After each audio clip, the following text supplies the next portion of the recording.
누가 2장 4절. 요셉도 다윗의 집 족속인 고로 갈릴리 나사렛 동네에서 유대를 향하여 베들레헴이라 하는 다윗의 동네로 그 정원한 마리아와 함께 호적하러 올라가니 마리아가 이미 잉태되었더라. 거기 있을 그때에 해산할 날이 차서 맏 아들을 낳아 강보로 싸서 구유에 누웠으니 이는 사관에 있을 곳이 없습니다. 다윗 성에 대한 설명입니다. 다윗 성이 나오고 다윗의 집이 나왔죠. 동네가 성이라는 단어고, 제가 말씀드린 것처럼 깨어있다. 집이라는 단어는 이제 건축하다 말이고, 그러니까 다윗의 집 그러면은 다윗을 건축한단 말이고, 다윗의 성은 다윗이 깨어있다. 그런 의미가 있다는 거죠. 사무엘하 5장 6절부터 봅니다. 사무엘하 5장 6절. 왕과 그 종자들이 예루살렘으로 가서 그 땅 거민 여부수 사람을 치려하매 그 사람들이 다윗에게 말하여 가로되 너가 이리로 들어오지 못하리라.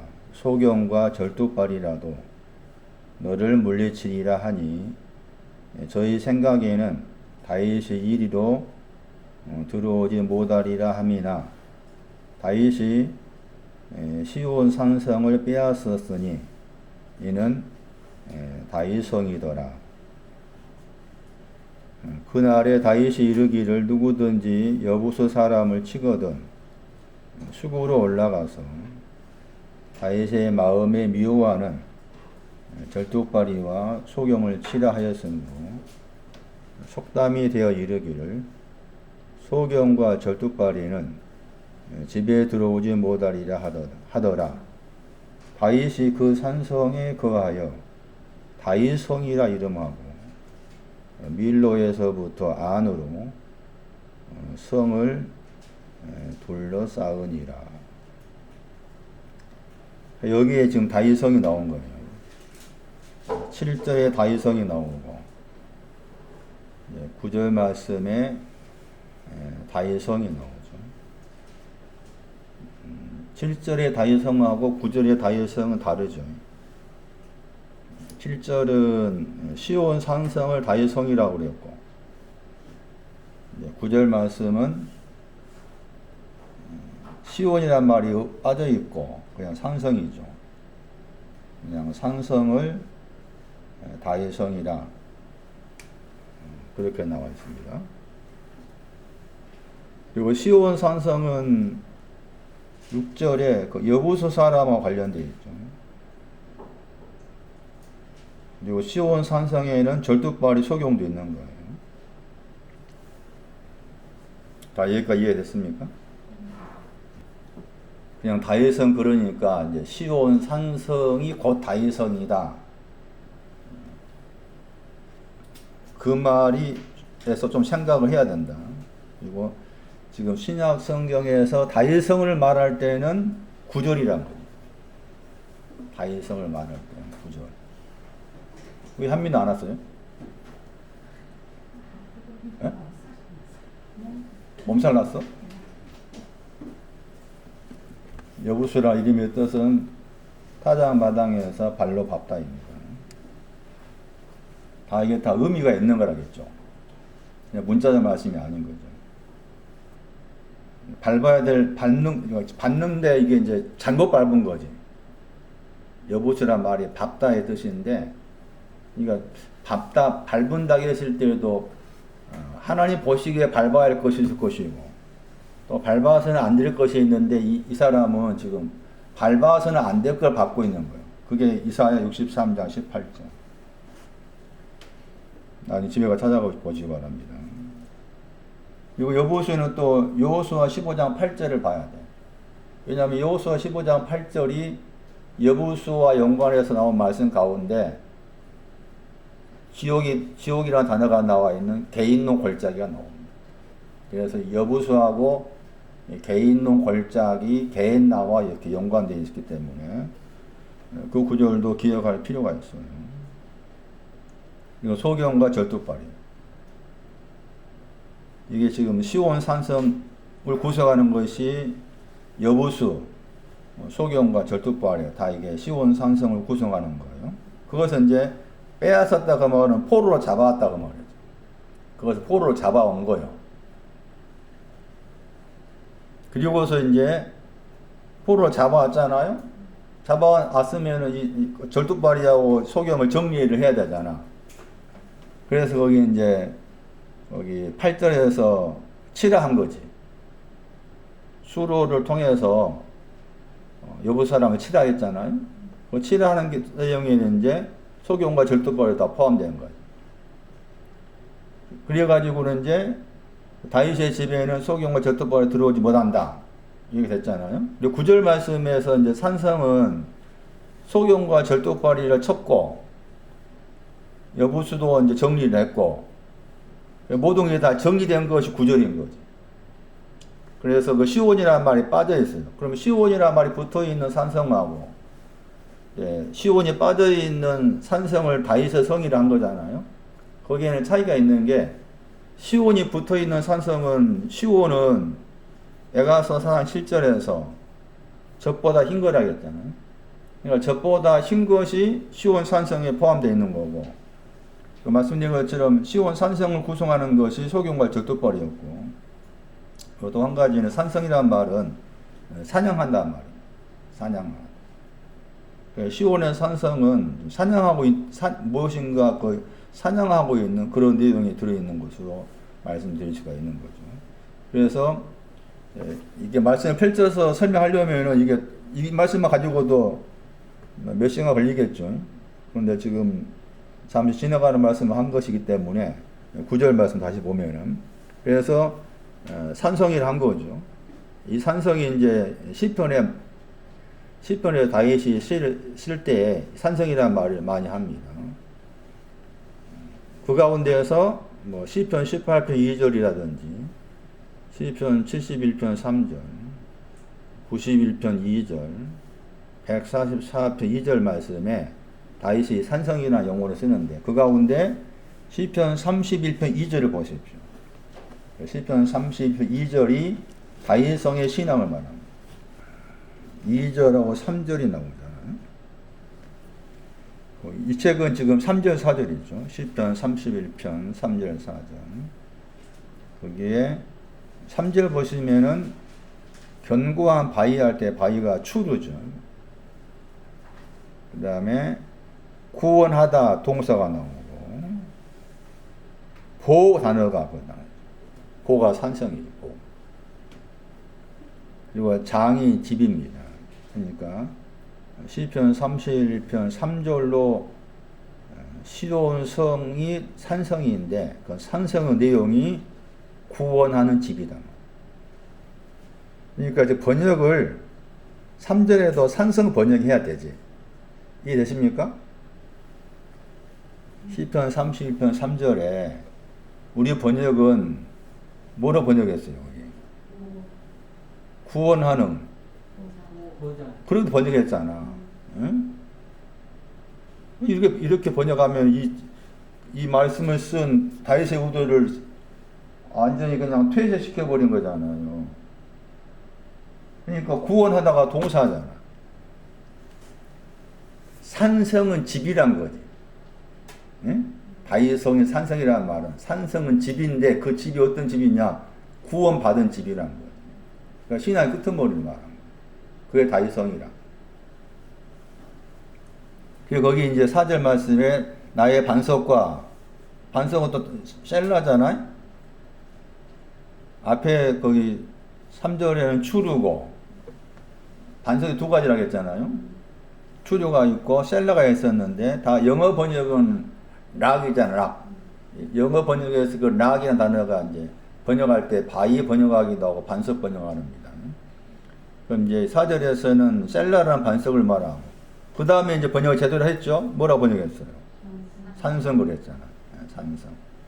약간 다르게 번역하면은 요새, 그런 뜻도 됩니다. 요새. 방어. 그래서 다윗의 성이 상징하는 것은 산성을 가리킨다. 산성이 뭐냐? 구원받은 집을 가리킨다. 구원받은 집을 가리킨다. 그것이 다윗의 성의 신앙적 의미다. 그러니까 구원받은 집이니까 거기에는 이제 소경도, 그 다음에 절뚝발이도 다 정리됐죠. 소경이 정리된 것은 눈 뜬 거죠. 절뚝발이가 정리된 것은 뭐 하는 거예요? 걷는 거죠. 이사야 35장 6절 말씀에서 이사야 35장 5절은 소경에 대한 거고, 이사야 35장 6절은 절뚝발이에 대한 거예요. 소경과 절뚝발이를 공부하려면은 이사야 35장 5절 6절을 봐야 돼요. 절뚝발이는 사도행전 3장 2절, 사도행전 14장 8절입니다. 소경은 고린도후서 4장 4절, 요한일서 2장 11절, 베드로후서 1장 19절, 그런 구절이 소경과 관계된 신앙의 의미를 담고 있는 구절이에요. 그러니까 문자 말씀이 아닌 거예요. 자, 그렇게 정리를 하십시오, 일단. 그리고 다윗이라는 말의 의미를 알아야 돼. 다윗의 성, 다윗의 집이라고 했을 때, 다윗은 사랑이었습니다. 다시 마태 1장 1절. 왜 마태가 마태 1장 1절에서 이 말씀을 꺼내서 썼을까? 예수 그리스도의 책의 세계란, 출생이란 말, 다르게 번역하면. 출생의 책. 책이란 말 번역 안 했죠. 예수 그리스도의 출생의 책. 우리 번역은 뭐로 번역했어요? 그냥 세계라 했잖아요. 이것도 번역을 이렇게 하면 안 되는 거예요. 무슨 책이라고? 바꿔 적어야 돼, 빨리. 예수 그리스도의 출생의 책. 거기에 이제 아브라함의 아들 나오고 다윗의 아들 나오고. 왜 이 말씀을 했겠어요? 아들은 건축하는 말. 다윗은 사랑이란 말이죠. 사랑을 건축하는 자 예수 그리스도. 그게 마태 1장 1절 말씀. 다윗의 이름이 무슨 뜻이라고요? 자꾸 반복해야 됩니다. 사랑이다. 그럼 사랑도 내용이 있을 거 아니에요? 그게 아가서에 나오는 거. 다윗의 이름 속에는 사랑이 들어있어요. 그러니까 겉으로 조영희 목사 돌아가신 분이 전에는 이름이 조다윗을 바꿨어. 조다윗. 다윗이 좋아서 바뀌었겠지, 이름을. 또 다시 바꿔가 조용기가 됐어. 그분은 나름대로 다윗을 좋아했기 때문에 이름까지 개명을 했는가, 뭐, 그냥 호로 했었는가. 지금도 그렇게 뭐, 천주교 신자들 자신들 가운데 다비드가 다윗이야. 다비드 뭐가 있어요? 다비드 그러면. 아, 그렇지. 석상. 다비드 석상. 저기 안 가봤어? 거제도 거기에? 정원 있잖아. 몇 번 가봤는데. 그 앞에 다비드 석상 있잖아. 그 다비드가 다윗이랍니까? 그 다윗의 이름이 사랑이랍니까? 그 사랑이 어떤 사랑이냐 그 말이에요. 구체적으로. 그거 아가서 1장 2절이에요. 다윗에 대해서 딱 말하면 아가서 1장 2절 생각하셔. 다윗의 집이든 다윗의 성이든 사랑이 있다는 거지. 아가서 1장 2절. 예수 그리스도는 그 사랑을 건축하기 위한 거다. 사랑을 건축하기 위해 오셨다. 사랑이 무슨 사랑이 나옵니까? 아가서 1장 2절. 너의 사랑할 때 그 사랑이라는 단어가 여기 다윗입니다. 아가서 말씀에 사랑이라는 단어가 두 단어가 나옵니다. 1장 2절에 사랑 나오죠? 1장 3절 보시면은 처녀들이 사랑했다 하죠. 1장 4절에도 사랑했다 나오죠. 단어가 다르죠. 그 단어가 다른 차이를 알아야만이 야가서 말씀에서 지금 말하는 사람이 말하는 자가 좀 신랑이 말한 것이니 신부가 말한 것 구별할 수 있는 거야. 여러분이 이거 본다 할지라도 이게 지금 신랑이 말하는 소리인지 또 신부와 관계에 대해 다시 말하면 남자가 말하는 소리인지 여자가 말하는 소리인지 잘 모르겠잖아. 그렇죠? 혼란이 알겠나? 야가서 말씀 읽으면은 구별이 안 돼. 그러니까 이 단어의 구별을 알아야만이 이 용어가 쓰여졌을 때는 이게 지금 남자 쪽에서 신랑 쪽에서 하는 말이구나. 이 용어는 지금 여자 쪽에서 하는 말이고 이렇게 구별할 수 있는 거지. 그래서 구별을 해 놓은 거지. 2절 말씀에 사랑은 남자가 하는 남자 사랑. 그러니까 겉으로 보면 솔로몬이 되고 솔로몬, 다윗, 하나님 그쪽이 1장 2절 사랑이고 그 다음에 거기 이제 3절에 사랑한다 하는 것은 여자가 사랑하는 거예요. 아합. 근데 이상한 것은 70인 여기에서 번역했을 때 이 아합이란 3절에서 사랑하다를 아가파오로 번역했어요. 헬라어 아가파오. 그리고 좀 생각을 해볼 문제. 왜 여자가 남자를 사랑한다고 했을 때 아가파오로 번역했는지 생각을 해볼 필요성이 있는 부분이에요. 어쨌든 지금 남자와 관계된 사랑은 2절의 저 단어, 여자와 관계된 사랑은 3절의 저 단어. 그래서 2절의 사랑이 다윗의 이름을 속에 들어있는 사랑. 그러니까 다윗 그러면 이 사랑을 생각하셔야 되는 거예요. 단어 자체의 뜻이 있습니다.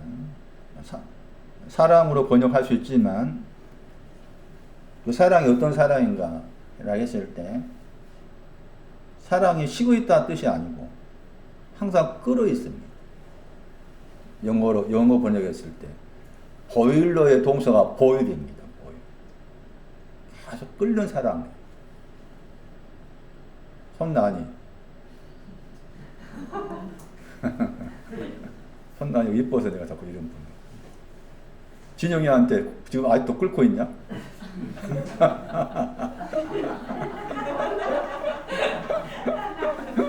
응?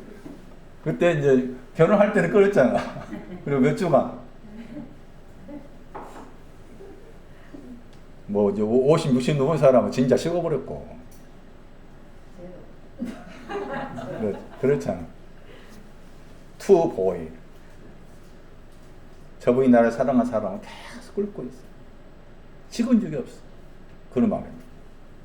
종종 나는 너를 계속해서 끓는 사랑으로 사랑하고 있다. 너는 요즘 조금 식었지? 뭐 때문에 식었지? 그렇지 않아. 식은 적이 없어. 이게 사랑이야. 식은 적이 없어.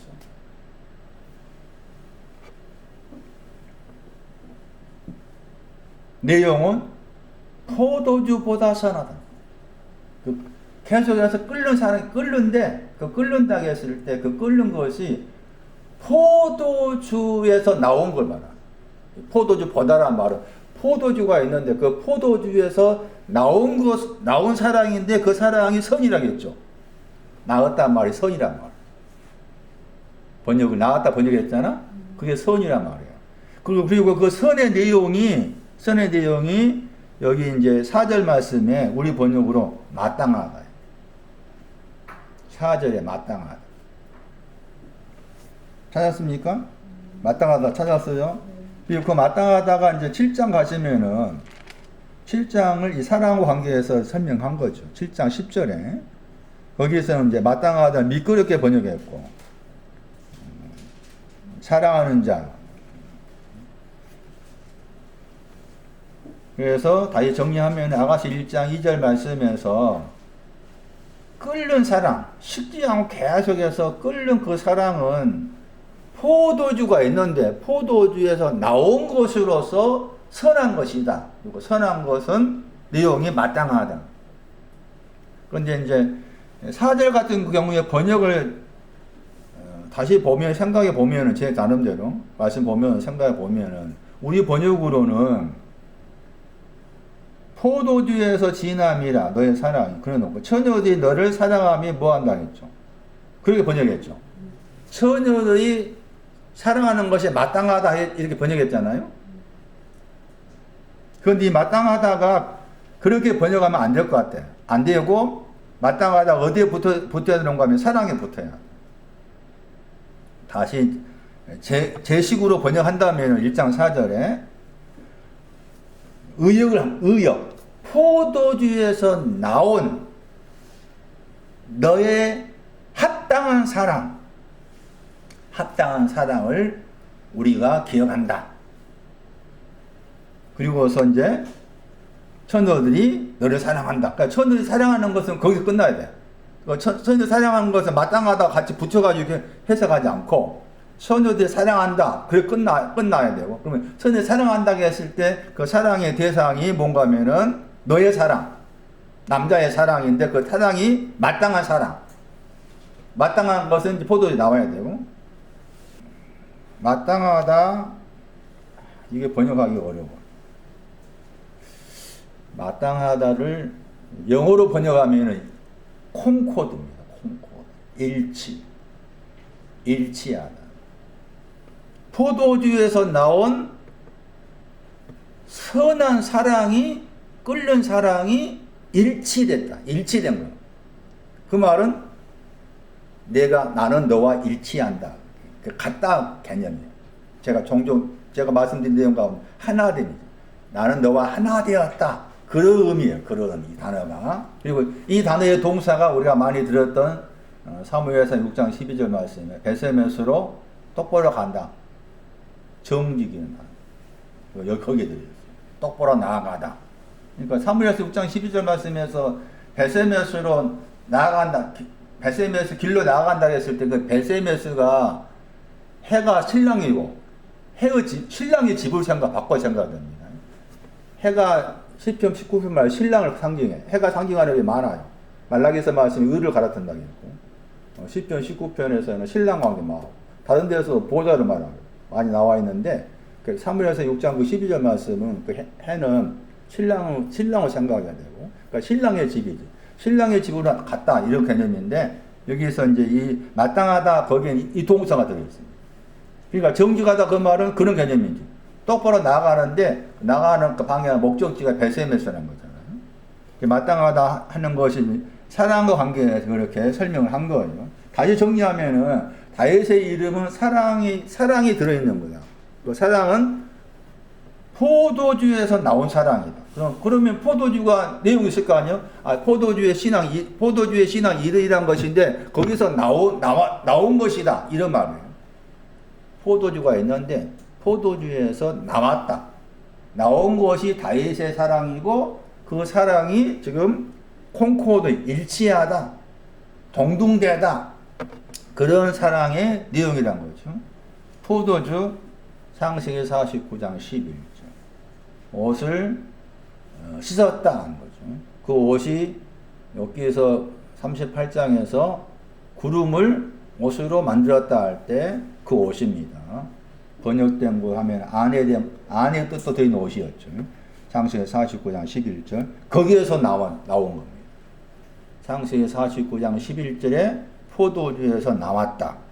그러니까 그 말은 포도주하고 일치된 선한 사랑이라고 했죠. 포도주하고 일치하다. 베세메스 똑바로 나아가다. 다 같은 내용입니다. 그것을 비교했을 때 포도주가 가지고 있는 신앙의 내용이 더 낮은 거죠. 그 낮은 거에서 나온 감정이나 이해하는 것이나 모든 것에서 나는 너와 똑같다. 그런 내용이 지금 마땅하다의 내용이고 이게 사랑의 내용이란 거죠. 또 한 구절은 계시록 19장 15절 포도주. 분노와 진노의 포도주 나와요.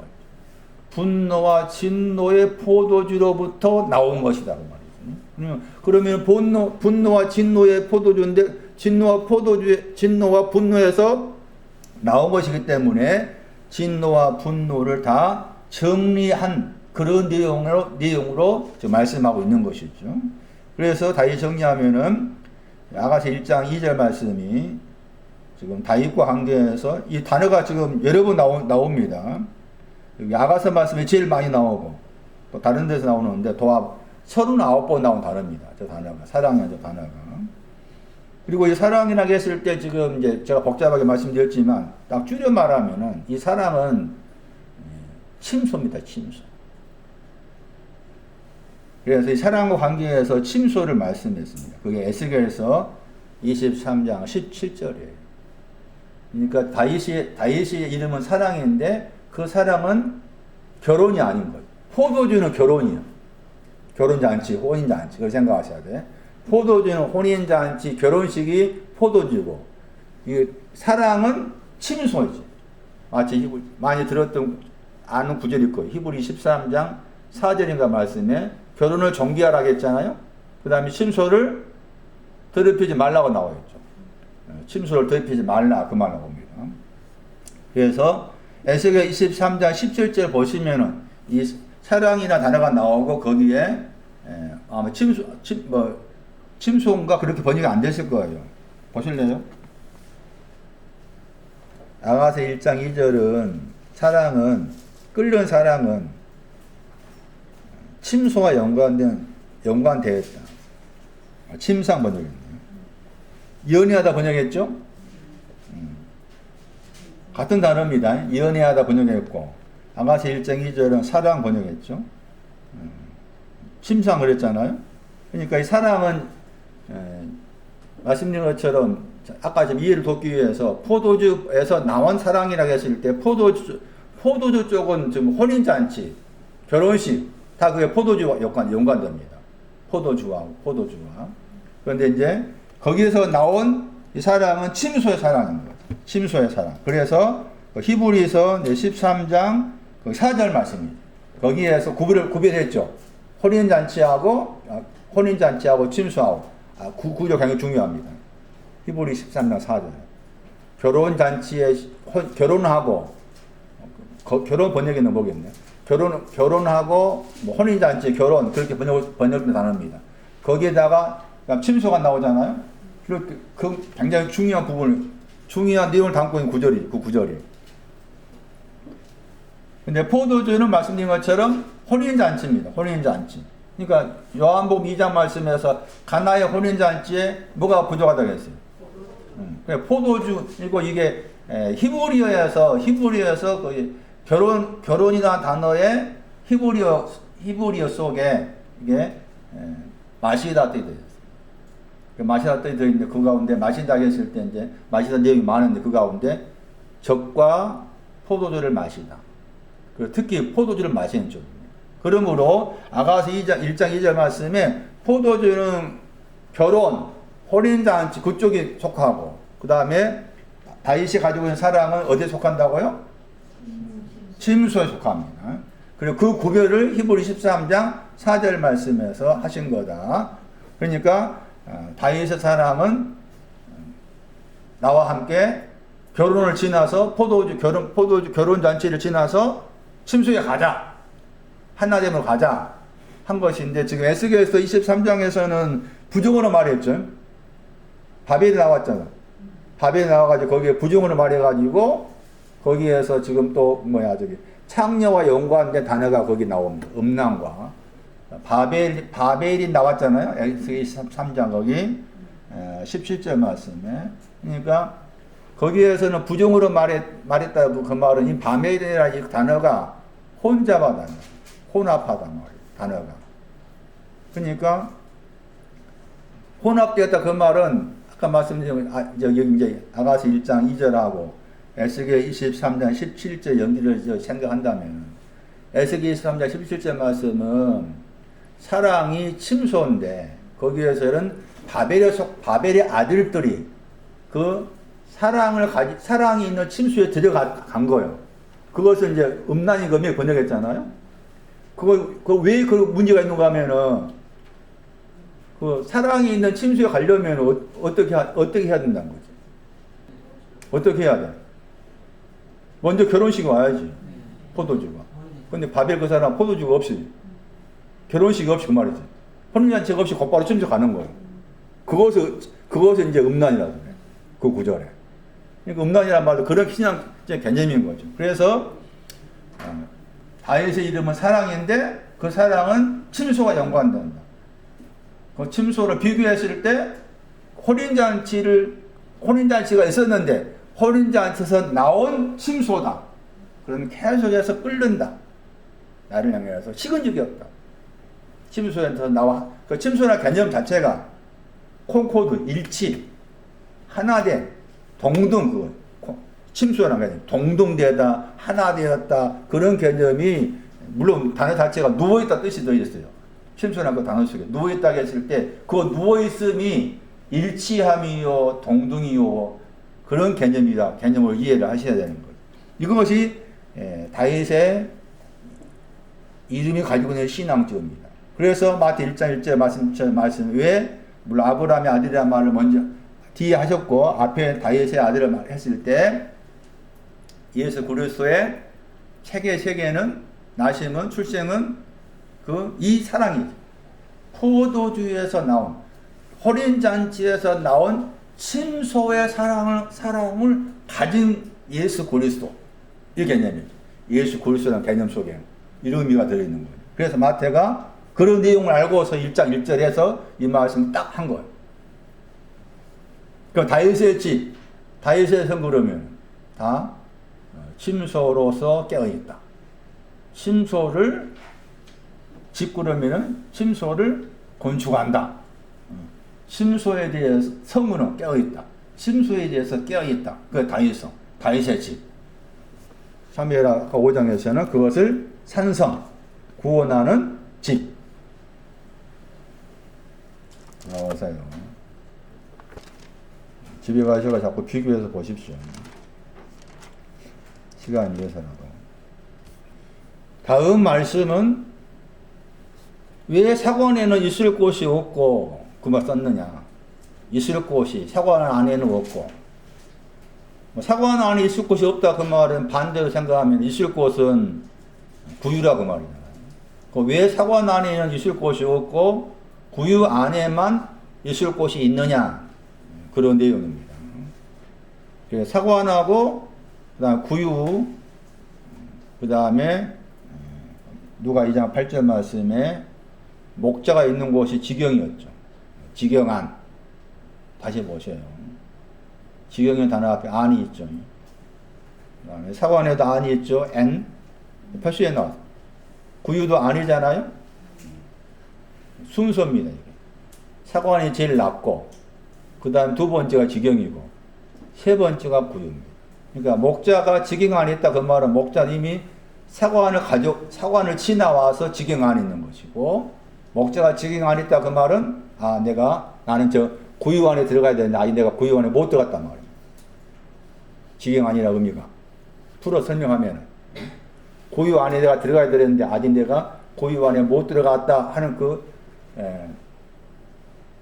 사관을 가지고 있으면서도 그러니까 사관과 구유 사이에 있는 것이 목자들이 지경 안에 있단 말이에요. 사관이 뭐냐? 누가 22장 11절 사관은 유월절과 연관됩니다. 객실이 번역했죠. 영어 번역 보시면은 누가 2장 7절에서 사관은 영어로 인 번역했죠. 저 인이라는 영어 단어가 여인수. 누가 22장 11절에 객실 번역했죠.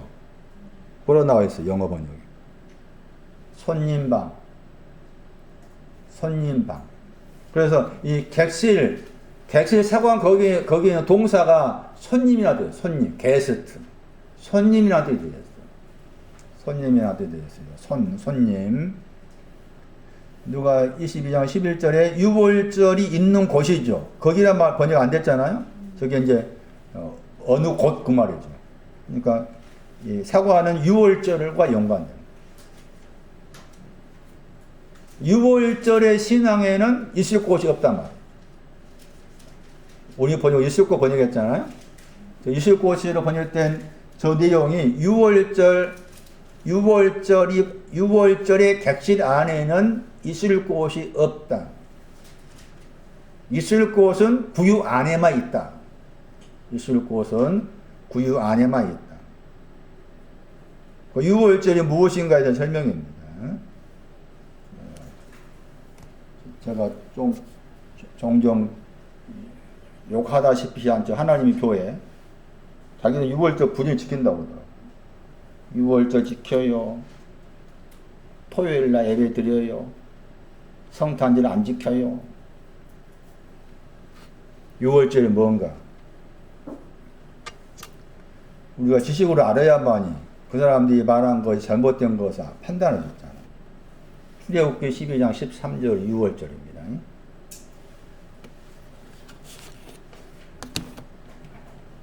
오늘날 어떤 데서는 유월절 지키자 그렇게 말하는 사람도 있습니다. 하나님 교회만이 아닙니다. 그럼 유월절 지킨다고 해서 그 말이 뭐냐 그 말. 출애굽기 12장 13절.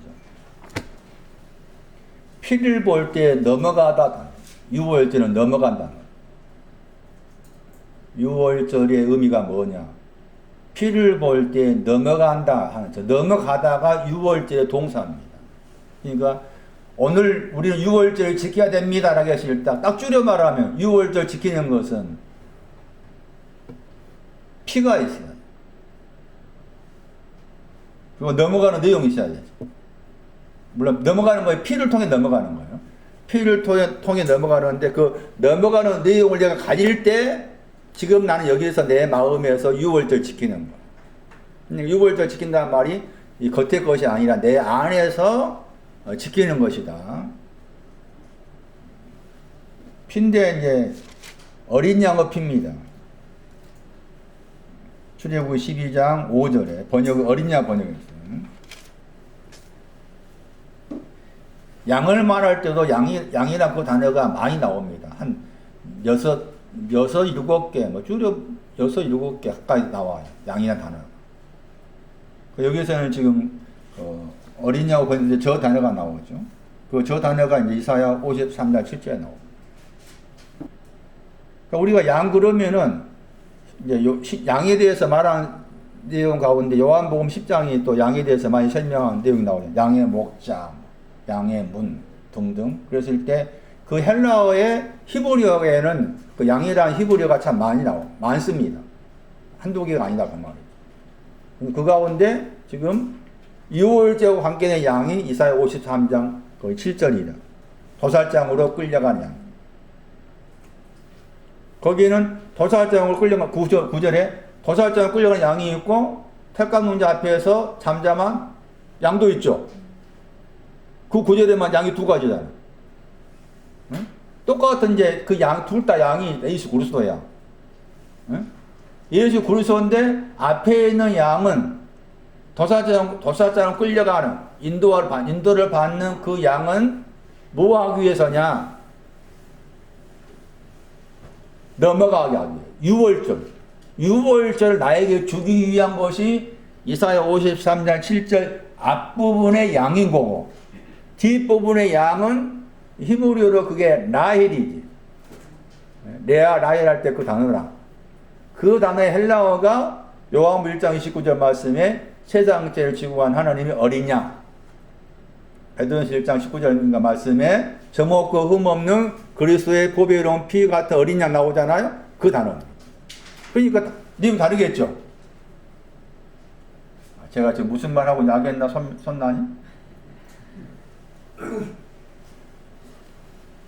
대부분의 가르침에 잘못된 가르침이 날 수가 있는데 가르침에서 예수의 피가 나의 죄를 용서했습니다 라는 말 쓰는 거예요. 그럴 때 예수의 피가 나의 죄를 용서했기 때문에 나는 죄사함 받았습니다. 그러니 구원 받았습니다. 이런 원리로 말한다.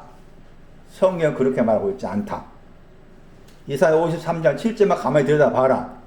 양이 둘이다. 다른 나라 썼다. 둘 다 예수 그리스도 가리킨다. 그 앞에 있는 양은 유월절과 관계된 양이다. 뒤에 있는 양은 금과 은을 없애기 양이지.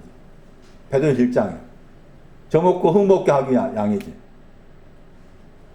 이 되세요?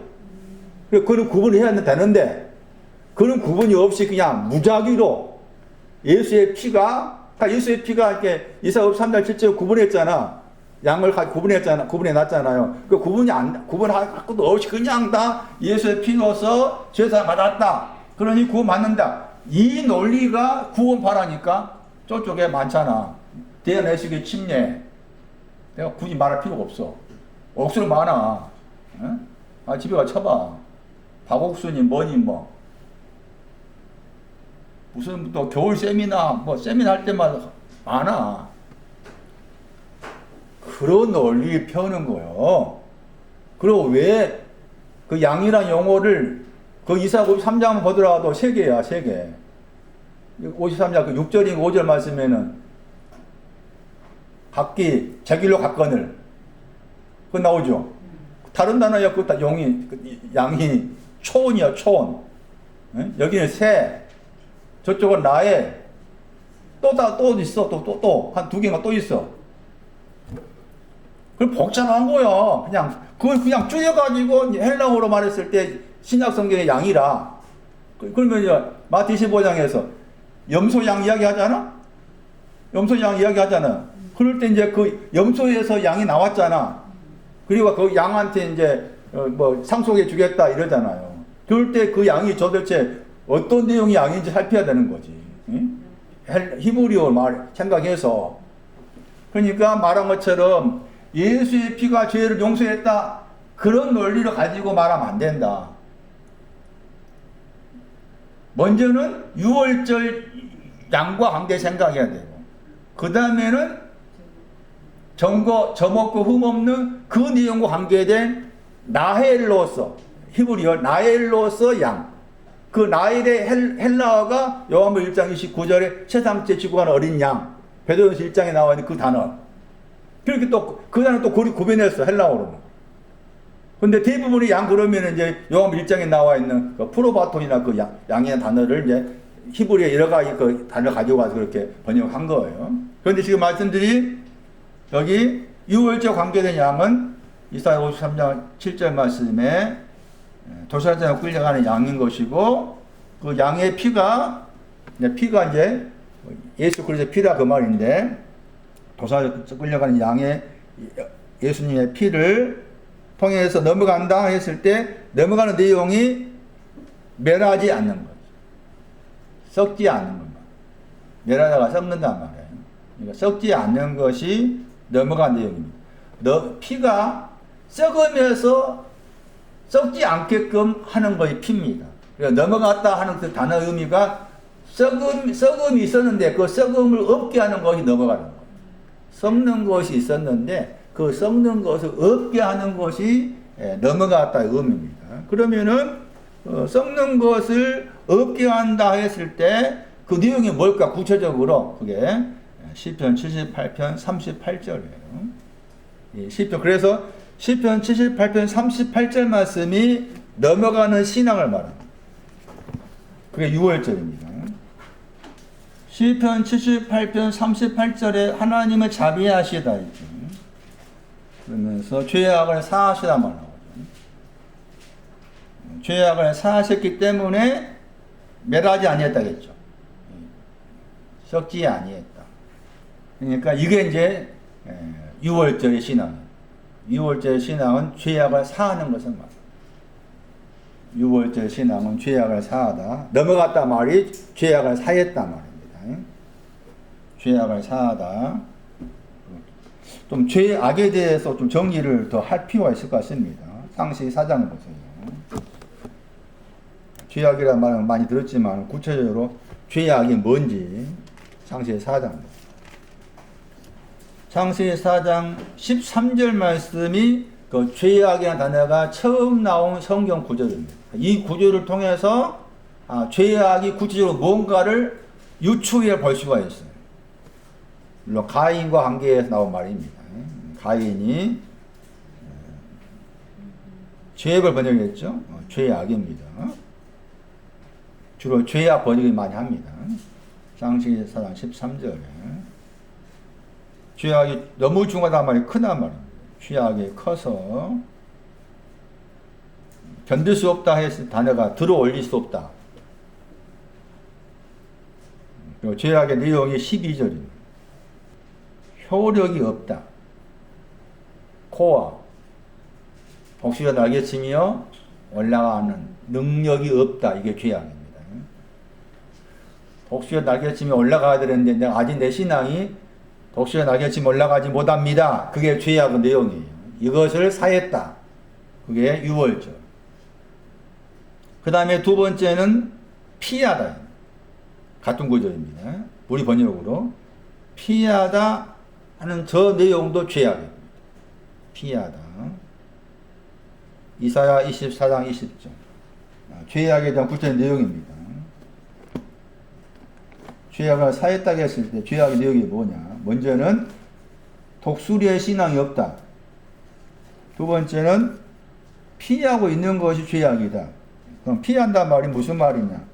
이사야 24장 20절.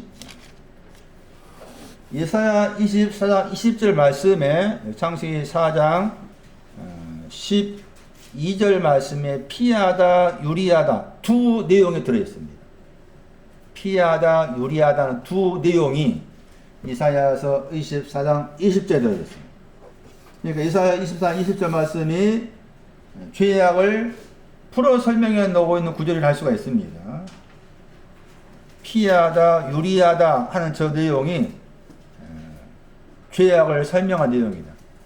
죄악을 사했다 했을 때 그 죄악이 뭐냐? 첫 번째는 독수리가 올라가야 되는데 아직 힘이 없다. 올라갈 수 내 신앙이 독수리처럼 올라가는 신앙이 없다. 두 번째는 피하는 것이 죄악이다. 피한다고 했을 때 이사야 24장 20절 말씀에 두 번 나오죠. 비틀 번역을 비틀 했죠. 저게 피한다 같은 단어입니다.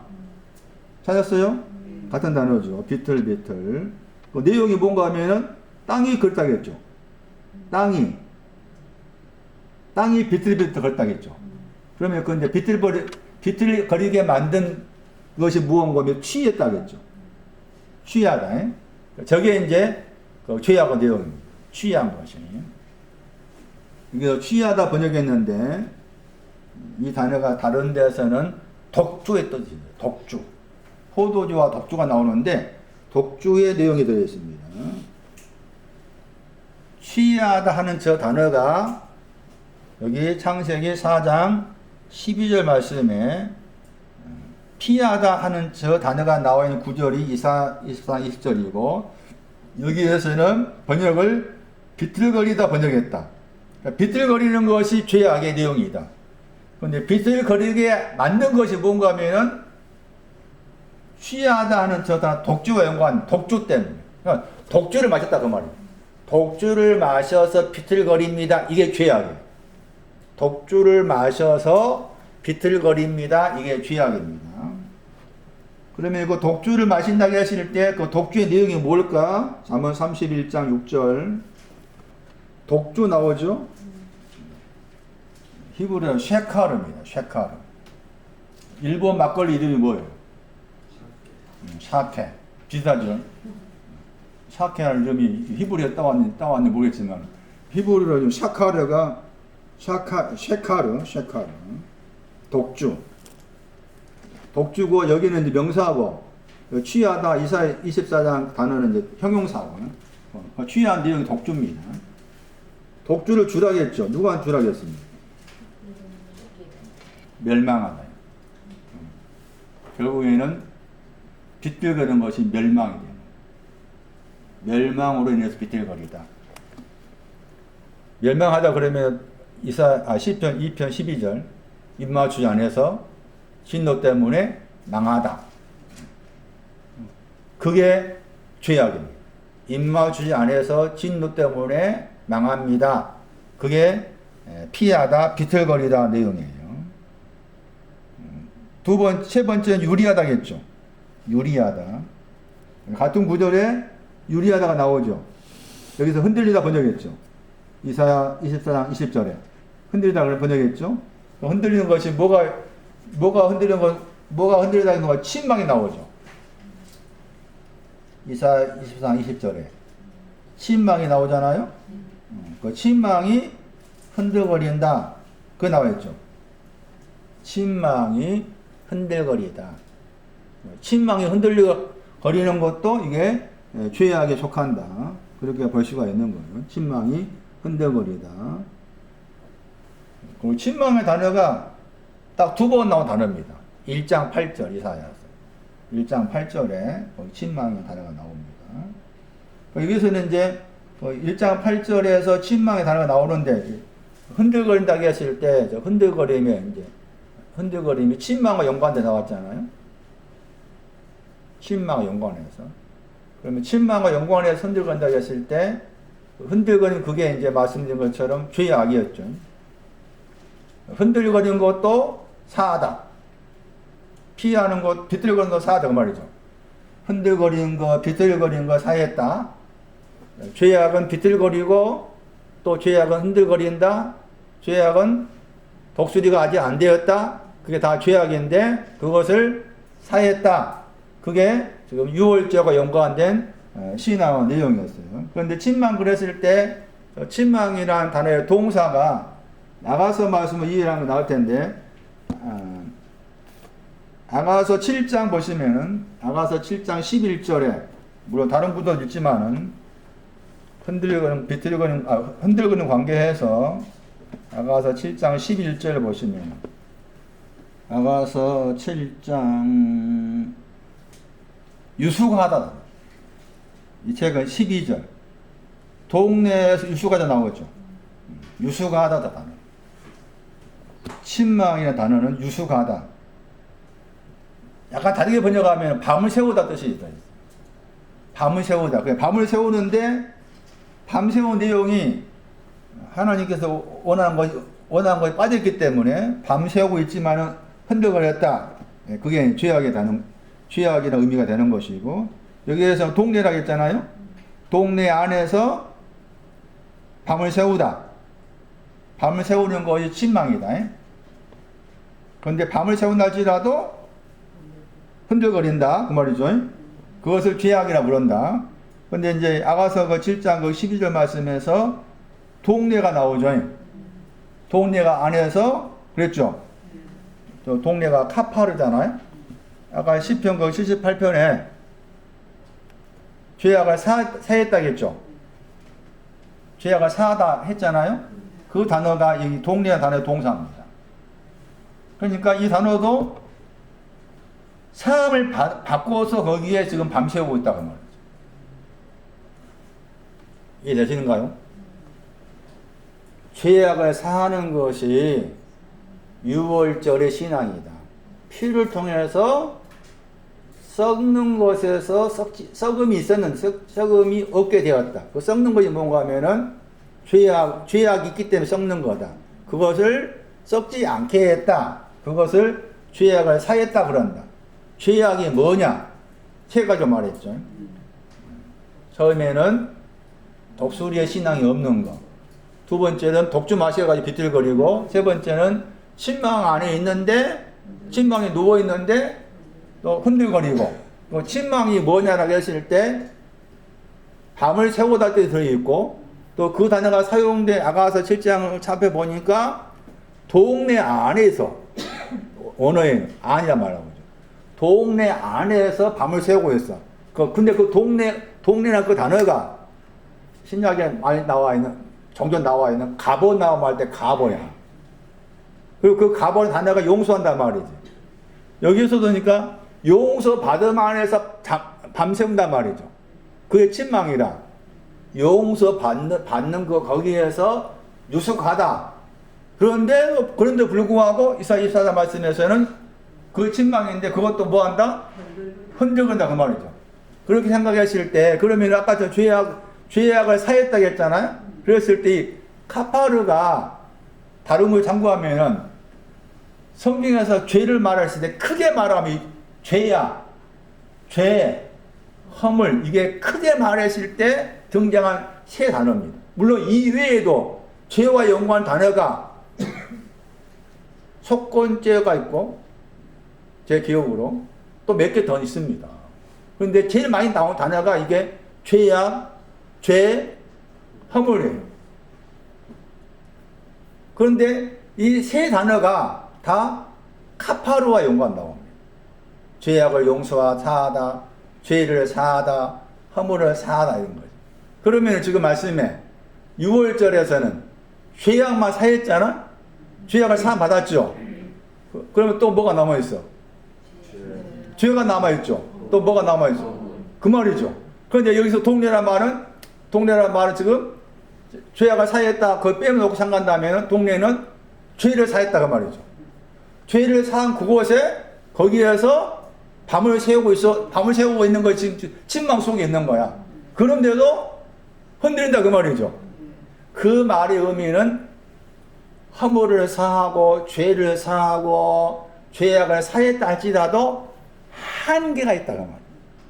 그 대부분의 교회에서는 죄를 사했습니다 하면 그걸 다 됐다 생각하잖아. 그런데 지금 이렇게 말씀한 의미가 죄악이라고 했을 때 흔들거리는 것도 죄악이고 비틀거리는 죄악이다. 그런 의미로 말했잖아요. 그걸 다 용서했다 할지라도 또 죄가 남아있고 또 죄를 용서해서 허물 용서해서 다 합쳐가지고 죄악을 용서하시고 죄는 선을 향하지 않는 거 죄죠. 상시 4장에서 다시 앞에 가면은 선을 향하지 않는 죄다. 선을 향하지 않는 건 죄예요. 죄악은 그것 좀 정리할 필요가 있게 다시 죄는 다시 보세요. 4장 7절 죄가 뭐냐? 선을 향치 않는 것이 죄다. 그리고 얼굴을 들지 못했다겠죠? 그 얼굴을 드는 것이 선을 향하는 거죠. 창세기 4장 7절에 얼굴을 들다, 선을 향하다 같은 내용이다. 그런데 죄는 얼굴을 들 수 있는 신랑이 없다. 선을 향하지 못했다. 그게 죄다. 죄의 개념이에요.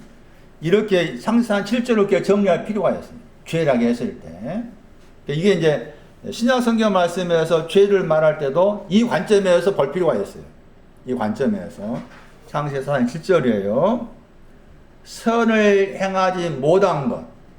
그럼 선을 행하는 것이 뭐냐라고 했을 때 선을 행하다가 뭐가 연관이 나왔어요? 기억납니까? 선을 행하다. 수금 타는 것.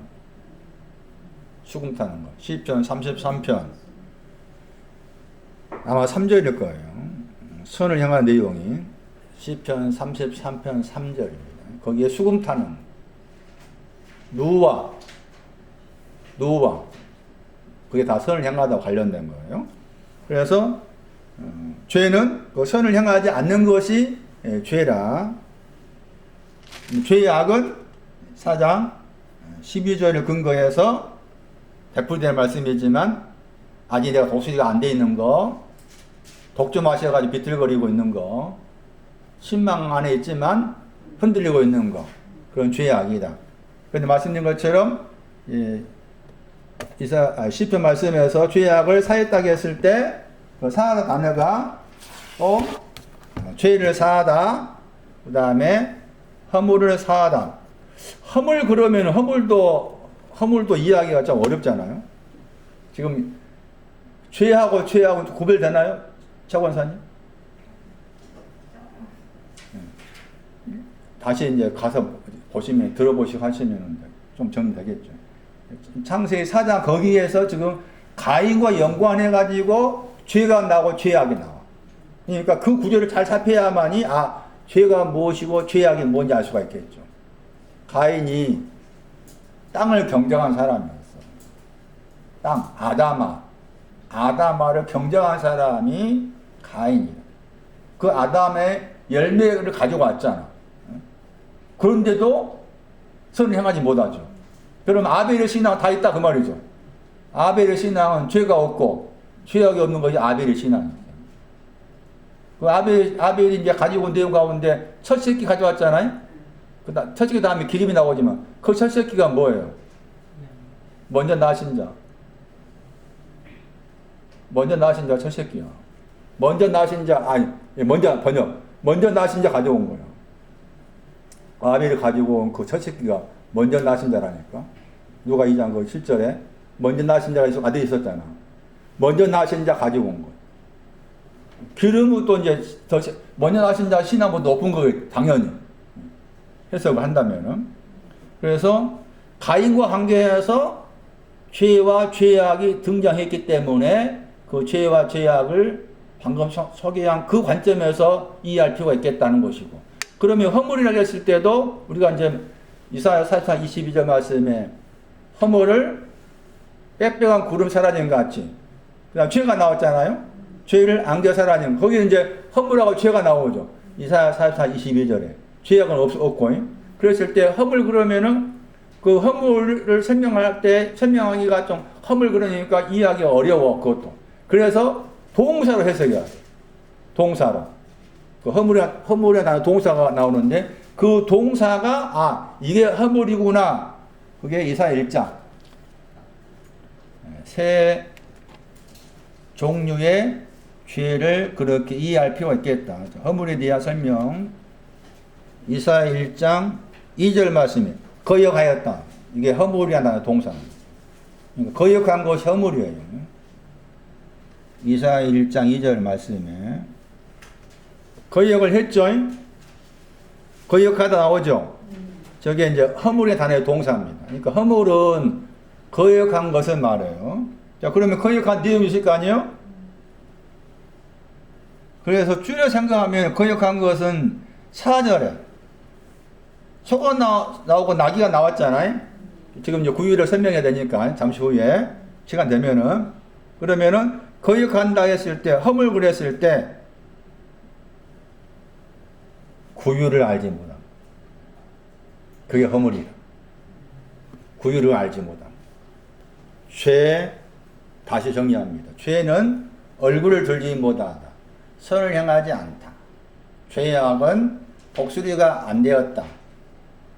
독주 마셔서 비틀거리고 있다. 신망에 있어서 흔들거린다. 죄악을 사함받은 것이 6월절의 의미다.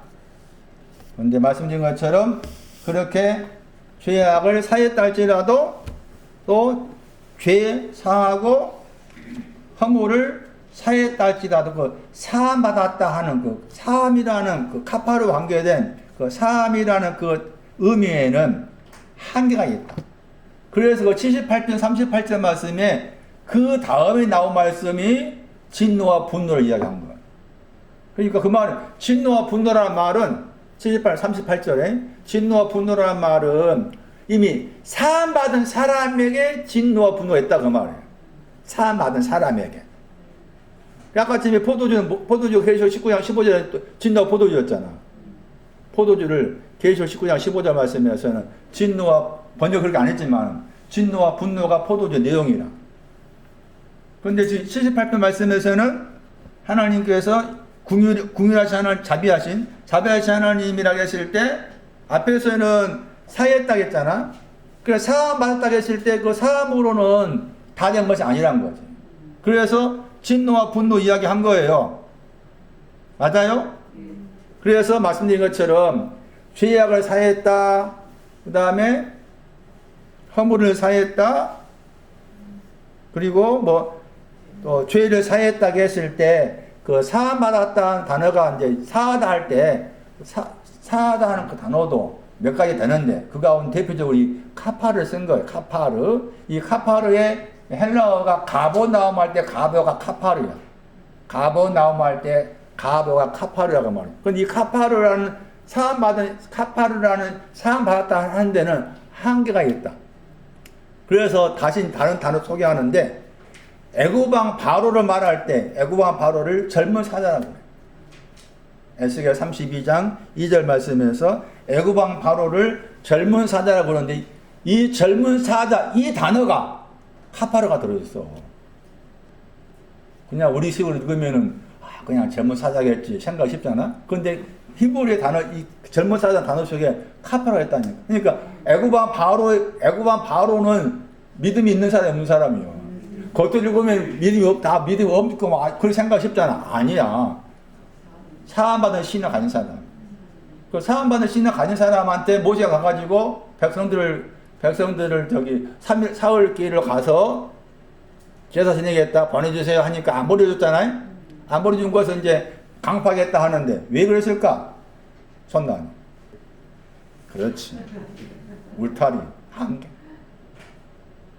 한계가 있으면서 동시에 한계를 알지 못한 거지.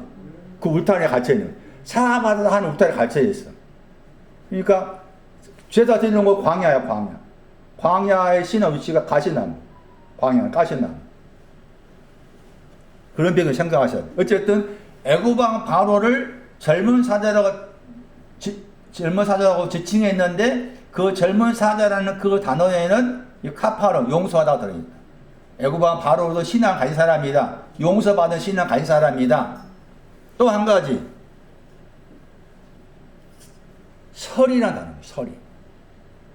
설이 내다 하잖아요. 설이 내다 할 때 설이라는 단어 속에 카파르가 있어요. 설이라는 단어. 설이 내다 할 때 설이라는 이 히브리 단어 속에 죄를 사하다가 있어요. 죄악을 사하다, 허물을 사하다, 죄를 사하다. 그게 시편 147편 16절입니다. 만나와 관계에서도 이 사하다입니다. 만나와 관계에서도. 출애굽기 16장 14절 참고할 필요가 있습니다. 그런데 특히 방금 제가 소개하기를 설이라는 그 히브리 단어 속에 죄악을 사하다가 들었다겠죠? 죄를 사하다, 뭐를 사하다? 허물을 사하다. 대표적으로 그 사하다가 들어있는데 그 설이를 무엇으로 또 비유해서 말씀했는가 하면은 죄라고 그러면 죄. 복잡해지기 시작합니다. 회개한다고 했을 때 죄 위에서 합니다. 회개. 이야! 저는 깜짝 놀랐습니다. 이야! 보통 회개하라 그러면은 뭐 때문에 회개하라? 보통 생각하는 회개는 아니, 죄를 지었으니까 회개하는 거죠. 그렇죠? 죄를 지었기 때문에 회개를 하잖아. 제가 회개에 대해서 한번 더 깊이 들추어 내서 설명할 기회가 있을 거예요. 아주 멋있어요. 회개. 죄악을 사함받고, 죄를 사함받고, 허물을 사함받는 그 사람이 회개함. 그 죄하고 상복이 나오죠. 죄하고 상복에서 회개함. 회개의 위치가. 완전히 다르잖아.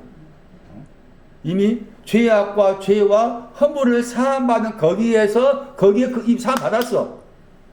그 사람이 회개하는 거예요. 그러니까 회개하라 하는데 그 말의 의미가 굉장히 깊어요. 넓고. 나중에 딸 정리할 때 들어보시기 바라고. 여기서 말씀드리는 거예요. 이게 설이라는 것이 이제 사와다 연관했기 때문에. 자, 6월절. 사관, 객실, 동사가 허물다. 고린도후서 5장 1절. 땅 위에 있는 집을 헐다. 사관의 단어 동사가 헐다입니다. 헐다. 토포스, 있을 곳에 대한 설명하고 마칠게요. 구유라는 설명은 구유에 대한 내용은 굉장히 많습니다. 제가 따로 내일 다음 주에 하기로 하고. 있을 곳이 뭐냐는 겁니다. 있을 곳 단어가 토포스입니다. 토포스. 다르게 번역하면은 건강 상태. 건강한 상태. 영어로 컨디션 그럽니다. 컨디션. 있을 곳의 단어가 건강 상태, 컨디션, 기회의 뜻도 있습니다. 기회. 그러니까 사관 안에는 6월절 사관 안에는 죄악을 사함받은 곳 안에는 기회가 없습니다. 건강 상태가 없습니다. 이 단어에 이제 히브리어가 있습니다. 그 히브리어를 찾아서 설명했을 때 이제 사관 안에 있을 곳이 없다는 말의 의미를 알 수가 있습니다. 에스겔 34장 12절 보세요. 에스겔 34장 12절 말씀에 곳에서 할 때 곳이란 단어. 히브리어로 마콤이다. 마콤.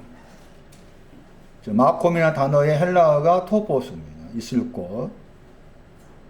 그리고 이 마콤이라는 단어의 동사는 아가서 말씀에 여러 번 나온 일어나라. 쿰. 달리다 쿰 할 때 쿰입니다. 쿰. 일어나다. 일어난다고 했을 때 일어나는 것이 긍정적으로 일어난 것이 있고 또 부정적으로 일어난 것이 있습니다. 여기에서는 그 토포스의 내용이 있을 곳의 내용이 우리 번역으로 흐리고 캄캄한 것이죠. 우리 번역이 흐리고가 구름이고 캄캄함이 흑암입니다. 여기에서 들었던 38장 9절 말씀이죠. 정리하면은 에스겔 34장 12절 말씀으로 있을 곳이 뭐냐? 있을 곳이 요한복음 14장 2절 말씀에 초소를 예비한다 나오죠. 그 초소가 단어입니다. 토포스, 있을 곳. 있을 곳의 내용이 에스겔 34장 12절 말씀에 하면은 구름과 흑암.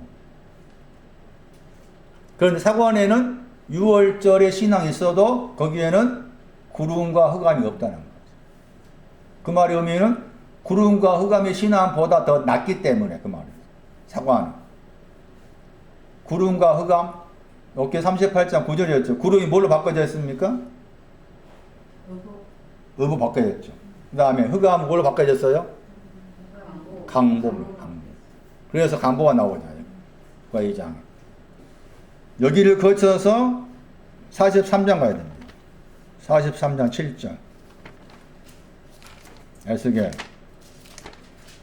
보좌를 말하는 보좌. 보좌 처소였잖아. 저 단어입니다. 같은 단어입니다. 마콤. 그러니까 보좌를 하나님 여기 이제 요한계시록 3장 21절 말씀에 이기는 자는 내 보좌 앉게 주겠다 했잖아요. 그 말 나오죠? 이기는 자 내 보좌 앉게 주겠다 했을 때 그 이기는 것이 뭐냐? 라고 했을 때 물론 그 앞에 이제 요한계시록 3장 19절 20절을 봐야 되겠지만은 이 말씀과 방금 에스겔 34장하고 43절 연결 생각한다면 이겼다 하는 것은 구름과 흑암이 이겼다. 그렇게 해서 들지 않겠죠. 그래서 이 보호자의 위치로 가려면은 구름과 흑암이 있어가지고 그 구름이 우보로 바꿔지고 흑암이 강보로 바뀌어진 다음에 갑니다. 강보로 바뀌어진 그래서 보호자가 위치가 그래서 초소했을 때 보호자를 말하고 요한복음 14장 2절 말씀에 초소를 이별한다 할 때 그 보호자를 말합니다. 보호자. 그게 있을 곳이에요. 그런데 이제 다른 구절 말씀에서 있을 곳이라는 토포스가 있습니다. 그러니까 그런데 사관에는 그 다른 구절 말씀에 있을 곳이 없다는 말이죠. 있을 곳은 그러니까 구유라는 신앙은 뭐 부정적인 있을 곳, 긍정적인 있을 곳을 다 담고 있는 구유입니다. 구유란 신앙은 신앙이에요, 신앙. 구유 안에 있는 구유가 신앙인데 그 구유라는 신앙에는 부정적인 있을 거니까 구유라는 신앙은 방금 소개한 구름도 있고 흑암도 있고 보호자도 있고 또 지금 소개한 다른 성경 구절에 있을 것도 다 거기에 구유에 있는 거예요. 그래서 이 구유 안에 있다는 것이 얼마나 귀한 것인가 하는 것을 알아야 되는 것인데 그런데 이제 잘못 해석하다 보니까 호주를 갔는데 사람이 많이 모여서 방이 없어가지고 소똥 냄새 나는 곳에 가가지고 몰랐을 땐 그래 해. 그런데 왜 모르는 것을 지금까지 계속 하느냐? 저는 그게 문제. 제 속에서 화난 이유가. 그때는 그렇다 선쳐. 그런데 왜 그때 생각한 거 지금까지 생각의 변함이 없어. 지금도 냄새나는 구유에 누워 계셨다. 그래서 낮은 곳에 왔었으니까 가난한 사람 돌봐야 된다. 교황 이번에 성탄 메시지 한번 들어보라니까. 왜 그런 식의 논리를 펴냐고. 나이가 그렇게 드신 분이, 예? 그게 천주교요. 예? 그게 다른 교파고 다른 거래. 왜 그러냐고. 안 변합니다. 사람은 안 변해. 이건 제가 망신을 공부하면서 느낀 거. 사람 변하지 않아. 변할 수 없어. 하나님께서 회개케 주셔야 되는 건데 그렇지 않으면 안 변해. 그 누구를 나중에 깨닫게 하는 회개가 누구한테 하겠어요? 내 속에서 뭔가 이렇게 끌림이 있어요. 끌려가야 돼. 그 저분께 끌게 주셔야 돼. 그래야 이게 뭐가 맞아가지고 그러니까 회개하는 것도 회개란 말 나왔지만 나도 회개하지만 저분도 회개하면 합니까 안 합니까? 그게 슈브야 슈브. 히브리어로 방향 바꾸다. 저분도 나한테 방향 바꿔 와야 돼. 나도 방향 바꾸는 거지. 그게 히브리어 슈브란 단어의 헬라어가 이제 메타 노에오라는 그 나중에 깨닫다 하는 그 단어 그렇게 설명하기도 합니다. 그래서 말씀드린 것처럼 구유의 의미를 그런 관점 보면 큰일 난다는 거예요.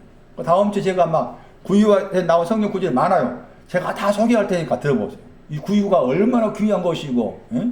왜 저분께서 구유 안에 있었는지. 또 한편 누가 13장은 또 구유를 말했는데 또 약간 부정적으로 말했어. 왜 누가 13장의 구유는, 예? 누가 2장의 구유가 다른지. 누가 13장의 구유 들어봤어요? 소하고 나귀가 있었잖아. 근데 거기서 내보냈어. 왜 그 구유는 도대체 어떤 구유고, 누가 2장의 구유는 어떤 구유인지. 이거 다 신앙의 의미를 가지고 있다는 거지. 그건 지난주 아니다. 다음 주 설명하기로 하고. 자, 4장 42. 이슬꽃. 왜 사관에는 6월절에는 이슬꽃이 없느냐. 이슬꽃이라고 했을 때 지금 에스겔서 말씀 소개했고, 같은 누가하고 말씀 안에서 이슬꽃이라는 단어가 나옵니다. 4장 42절. 한정한 꽃 그랬죠. 한정한 꽃. 꽃이란 단어죠. 한정하다가 광야입니다. 광야. 사관에는 광야가 없는 거죠. 사관 안에는 6월절의 신앙은 광야가 아니다. 그 말이에요. 6월절의 신앙은 죄악을 사해진 신앙은 아직 광야의 신앙이 아니다는 거예요. 광야가 가시떡이라겠죠.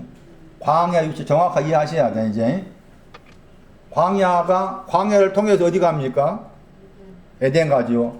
이사야 51장 3절에. 그러니까, 에덴으로 가려면 반드시 광야를 거쳐야 되는데, 광야의 정확한 신앙 위치가 가시나무다. 사사기 8장 7절입니다. 사사기 8장 7절이 광야의 신앙의 가시나무 이런 말이 줍니다. 가시나무는 우리가 네 가지 밭 가운데 세 번째 생각하셔야 돼. 네 가지 밭 가운데 세 번째 위치가 이게 신앙적으로 광야 위치다. 그렇게 이해를 하셔야 되는데 지금 사관의 신앙에는 아직 어리기 때문에 가시나무의 신앙이 아니다. 그 말이에요. 그래서 광야와 관계해서 있을 곳을 말한 거예요. 14장 보세요. 사관에는 있을 곳이 없다. 죄악을 사했다 할지라도 아직 있을 곳이 없다. 누가 14장 9절에 있을 곳이 나오고 9절에 있을 곳 두 번 나오죠. 누가 14장 9절에 있을 곳이 두 번 나옵니다. 앞에 있을 곳은 더 높은 사람이 앉은 상자를 말하고 그 다음에 부끄러움을 가지고 마지막 있을 곳이죠. 말씀거리였죠. 마지막 있을 곳. 다르죠. 있을 곳 다릅니다. 누가 14장이에요. 누가 14장도 해석하기 어려웠습니다. 정리를 대략하면은 혼인잔치 된 겁니다. 혼인잔치 그러면은 포도주 생각하셔야 됩니다. 젖도 있어야 됩니다. 젖과 포도주. 젖과 포도주가 혼인잔치의 신앙의 내용이라 할 수가 있어요. 어린아이 신앙에서 포도주를 가지고 있는 거. 포도주 그러면 긍정이 창세기 49장입니다. 옷을 피로 포도를 씻었다. 그런데 이 혼인잔치 안에는 두 개의 있을 곳이 있습니다.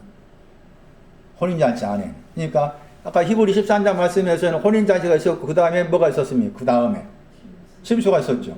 우리가 봤을 때 저도 그렇게 생각했는데 혼인잔치가 온 다음에 곧바로 침수로 갈 것으로 생각이 쉬웠는데 아니고 거기에 지계표가 분명히 있는데 다시 혼인잔치 또 나눴어요. 이 말씀 보세요. 이 말씀이 이렇게 복잡하다니까. 그러니까 우리는 저도 그렇지만 여러분과 저는 단순하게 그냥 1 더하기 1은 2 그렇게만 나와야지 왜 복잡하게 막 거기에 저는 저기 학교 다닐 때도 인수분해하는 것은 좀 쉬워도 또 뭐 이렇게 복잡하게 나오면 어렵더라고. 도형이니 뭐 확률 나오면 왜 그렇게 복잡하게 막 나오게 만들었을까? 복잡한 거. 근데 혼인잔치 안에는 이실록곡이 2개라. 하나는 뭐 앞에 건 무슨 누구 있었고 더 높은 사람이 상자가 있을 곳이 되고 그 다음에 다른 하나는 마지막 있을 곳 이게 그러니까 있을 곳이 혼인잔치 안에 들어있는 거예요. 혼인잔치라는 그 틀 안에는 2가지 있을 곳이 있다 그 말이지. 2가지 있을 곳. 그럼 우리가 이제 그래서 이제 있을 곳이 있는데 앞에는 이제 상자는 더 높은 사람이 있는 곳이잖아요. 상자 더 높은 사람이 있는 곳이 상자하고. 그렇죠. 설명이 필요하는데 처음에 혼인잔치에 초청받았을 때 상자를 선택받은 사람이 있어가지고 거기에 대한 비유로 말씀하신 거죠. 14장 1절 비유. 14장 8절에서 누구가 나오죠? 어떤 사람이 가지고 있는 혼인잔치입니다. 어떤 사람이 가지고 있는 혼인잔치. 그 어떤 사람이 7장 2절이었죠. 백부장. 그러니까 백부장이 가지고 있는 혼인잔치입니다. 그리고 더 높다가 비교급이에요. 더 높다가 비교급인데 원급이 있을 거 아니에요? 그 원급이 7장 2절입니다. 병 걸린 사람. 종을 말합니다. 종. 설명이 필요해요. 다시 이제 보세요. 더 높은 사람이라고 했을 때 더 높은 사람이 가지고 있는 그 상자에 있을 곳이 어떤 신앙 가지고 있는지 다시 말하면 베풀이도 말하면 사관에는 이 상자라는 있을 곳이 없다. 사관에. 그런데 구유 안에는 다 있다 그 말이에요. 구유 안에는 상자에 있을 곳도 있고 마지막 있을 곳도 있고 구유 안에는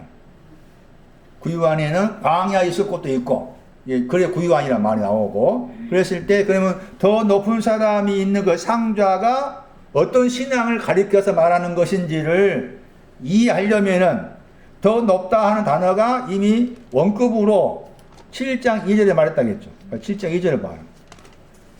7장 2절은 그냥 사양 번역했죠. 정확한 원어의 뜻은 존귀 안에 있단 말이에요. 존귀 안에 있다. 14장 8절은 보다 더 존귀 안에. 언어 그대로 번역한다면 7장 2절은 존귀 안에 있는 종이 카코스 악한 것을 가지고 있다. 존귀 안에 있지만 종기와 영광 많이 들어봤잖아요. 종기와 영광할 때 그 종기 안에 있지만 악한 것을 가지고 있다. 그 7장 2절이고 14장 8절은 보다 더 종기 안에 있다. 더 높다는 단어의 뜻을 풀을 설명하면은 보다 더 종기 안에 있다. 종기가 비교한 거지. 그럼 보세요. 이제 다시 들어보세요. 7장 2절은 악한 것을 가지고 있어요. 종기 안에 있으면서 악한 가지고 있다겠죠. 악한 가지고 있어요. 그러면은 14장 8절 말씀에 상자는 보다 더 종기 안에 있다고 했잖아요. 그러면 그 말의 뜻은 뭔가 하면은 앞에 7장은 악한 거 가지고 있다 그 말이고 14장 8절은 보다 더 종기 안에 있다 그러면 악한 걸 가지고 있단 말이 없단 말이에요. 그게 없다는 말이에요. 그걸 구분을 하셔야 돼요. 7장 2절은 악한 가지고 있다 정해놨잖아. 종기 안에 있지만 악한 가지고 있다 했고, 그 다음 14장 8절은 그것에 대한 비교국으로 말씀했기 때문에 악한 것을 가지고 있지 않다. 이게 상좌다. 이게 상좌, 혼인잔치 안에 있는 상좌. 이게 토포스라, 토포스. 있을 곳. 그러면은 악한 것을 가지고 있는 거다고. 악한 것을 가지고 있지 않다고 했을 때 악한 것을 가지고 있다는 말의 의미가 뭐냐 하는 것을 찾아야 됩니다. 그게 마가 1장 32절. 마가 1장 32절에 악한 걸 가지고 있다. 그리고 귀신 들렸다. 다시 마가 1장 34절. 악한 걸 가지고 있다고 했죠. 많은 사람들이 악한 거 가지고 있다고 했죠. 마가 1장 34절에. 그러면 그 악한 걸 가지고 있다고 했으니까 악한 것이 뭔가 그 구절을 설명합니다. 악한 것이 뭐냐? 우리 번역으로 각색 병을 말합니다. 이게 되십니까? 마가 1장 34절 말씀에 악한 거 가지고 있다. 악한 거 가지고 있다 그렇게 번역해야 되는데 우리 번역은 그건 가지고 있다를 든 번역했고 또 악하다 번역 안 했죠? 다시 악한 것을 가지고 있다라고 했을 때 그 악이 뭐냐 하는 거죠. 각색 병이 악이라. 각색 병이 이해되세요? 소리 크게 말해야지. 나 배고파. 각색이란 말은 여러 가지란 말. 여러 가지 병이 악한 거라. 악한 내용이. 그럼 아까 전에 누가 7장에서 그 백부장의 종은 악은 가지고 있다고 했죠? 여기서 말하는 병 가지고 있다고 말이죠. 병 가지고 있었어. 그런데 14장 말씀에서는 보다 더 존귀한 사람은 악한 것을 가지고 있던 데서 보다 더 존귀하다고 말씀했기 때문에 비병을 가지고 있지 않다가 되는 거죠. 병을 가지고 있지 않다. 그게 상좌의 신앙이란 말이에요. 상좌의 내용. 상좌의 내용. 그러면 이제 여기서 이제 병이 뭐냐 그 말이죠. 그래서 이제 또 어쩔 수 없이 또 여기 잘못 이해한 사람들을 또 제가 매를 뗄 수밖에 없어. 내 말로.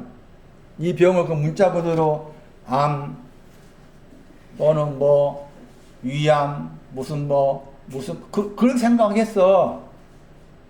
지금도 그러하고. 그래서 이제 암 걸리면 저기 나도 가봤지만 여러분 가봤는지 모르겠지만 순복 오산리 기도 가야 돼. 많이 들어봤죠? 순복 오산리 기도. 거기 가면은 막 지금도 그럴 거야. 거기 가면은 금식한다고 어떤 사람은 10일하고 이제 암이 걸렸으니까 암이 무슨 겨 걸렸으니까 그 낫기 위해서 금식한다고 빼빼 말라야 해서 여기에다가는 그 물통 차고 다니면서 물 마시고 거기 강당에 수백 명 제가 갔을 때 지금도 그럴 거야 아마. 다 병을 그렇게 이해를 한 거라. 그래가지고 이 병이 이제 8장 17절이라 돌아가서는 또 조모사 또 욕할 수밖에 없어요. 연약한 것을 담당하셨습니다. 병을 뭐였다고 했어요? 마태 8장 17절에 병을 짊어지셨습니다 하는 말씀 문자 그대로 적용시켜가지고 예수님께서 병을 짊어지셨습니다. 여러분의 혈액암을 짊어지셨습니다. 위암을 짊어지셨습니다. 짊어지셨으니까 이제 나올 수밖에 없습니다. 믿으시오 하니까 이제 안 믿겠어? 믿습니다 하겠잖아요. 이 병이 뭐라고? 병을 짊어졌다. 이 병이 약아지면 저기 나가 1장에서 병이 뭐라고 그랬어? 악한 것이 병이라니까. 응? 악한 것을 병으로 말했다 그 말이지. 악한 것을 병으로 말해서 그러니까 그게 중요한 거지. 악한 것을 병으로 말했다는 자체가 중요한 거. 그 병도 이제 여러 가지랑 앞에 붙여서 여러 가지 병인데 그게 악한 거라. 악한 거. 호세아 5장 13절. 병이 뭐냐? 이 단어가 이제 헬라어로 옮겼을 때 저 병입니다. 병. 악한 병. 호세아 5장 13절에 병 나왔죠? 에브람 병 있는 깨달았다고 했잖아. 저 단어입니다. 같은 구절에 고쳤다. 고치지 못하다 말 나오죠. 같은 구절에 고치지 못했습니다. 에스겔 34장 4절 병의 내용 동사입니다. 동사 병이라는 단어의 동사 에스겔 34장 4절 두 번 나옵니다. 연약하다 병들다 같은 단어입니다. 저 단어가 병이라는 단어의 동사입니다. 그러니까 신앙적으로 병은 신앙적인 병을 말하지 신앙적인 병을 말하지 우리 몸뚱아리 병이 아니라는 거예요. 뭐가 없는 거예요. 하자가 없는 겁니다. 강하다가 없는 것이 병입니다. 그럼 다시 누가 2장 7장에서 종은 하자가 없는 악한 가지고 있다 그 말이죠. 누가 14장에 상좌는 뭐예요? 상자 있을 곳은